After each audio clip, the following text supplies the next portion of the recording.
Hello friends, and welcome back to Debbie's Witchy Vlog. I'm Debbie, and I want to thank you for stopping by. Hopefully you're doing well and soaking up these last golden days of summer. I'm excited fall's coming. It's been such a joy this year watching everything grow in our garden. All the plants are winding down. They're looking tired. These sunflowers, though, have been just prolific and gorgeous. I've had a new bouquet in my kitchen every week. It's been lovely. And we're gonna do more cutting flowers next year, I think, just for fun. There's something magical about seeing tiny seeds turn into food, medicine, and beauty right outside your kitchen door. The garden feels like its own little classroom every day, teaching me something new if I'm paying attention. Okay. Here, getting my purslane. I'm gonna harvest the big ones and then I'll let it grow again. Maybe I can get some more for the fall, but I'm just gonna blend them up and freeze them as ice cubes and add them to my smoothies.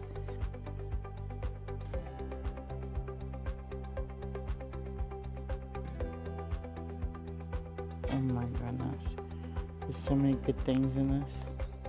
And it's very mild, like it tastes, if you do have a flavor, it tastes like cucumber. But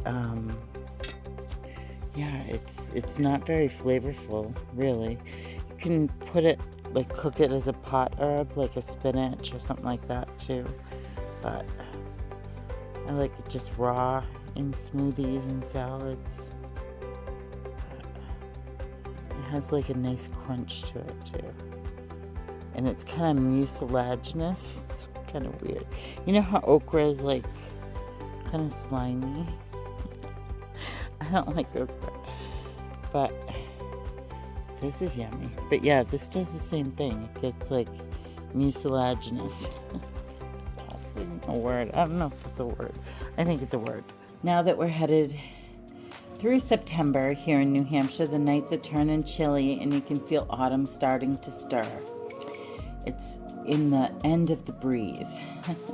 There's a briskness that you can feel. We've even spotted a few leaves changing in central New Hampshire in our cold spots that we encounter here in the woods, which feels like nature's little whisper that the wheel of the year is turning yet again to Maybum. This season has been especially fun because we tried out a few experimental plants, things we'd never grown before. Along the way, I've been learning a lot of not only their practical everyday uses, but also their magical correspondences and a little bit of folklore. It makes the whole plant ally process feel more connected, like we're not just gardening, but tending an ancient conversation between humans and plants. Plant allies, right? I love them. As summer winds down, I'm grateful for this time of transition, the balance of harvesting what's ready, while also preparing for the slower, quieter energy of fall.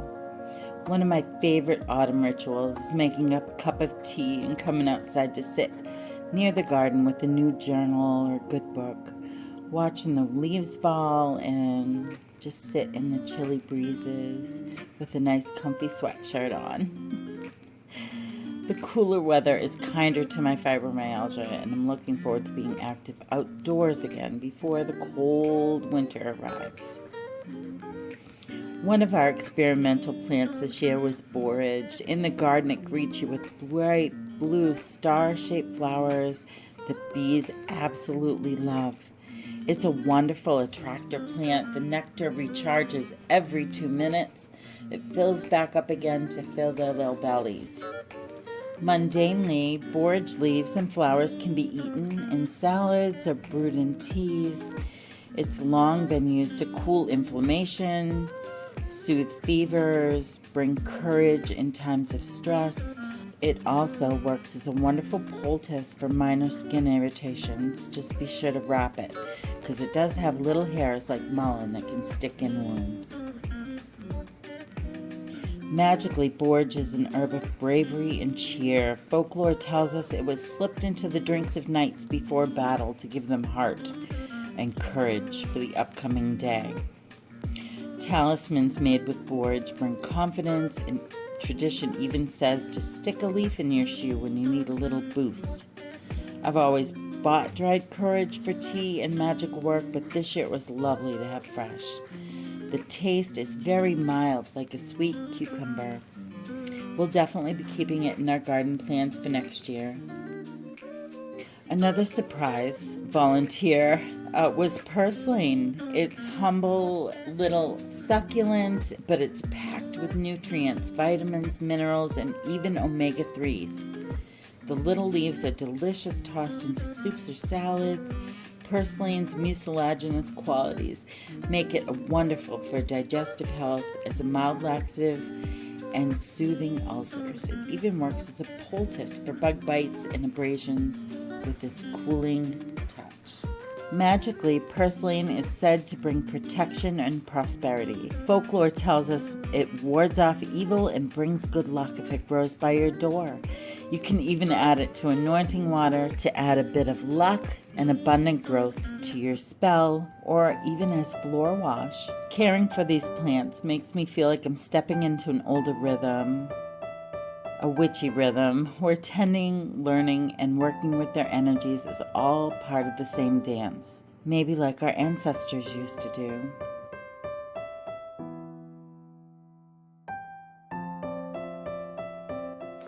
Okay, here it is.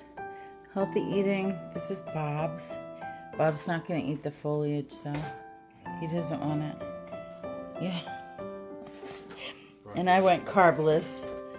I'm doing just some feta, and I'll eat my vegetables.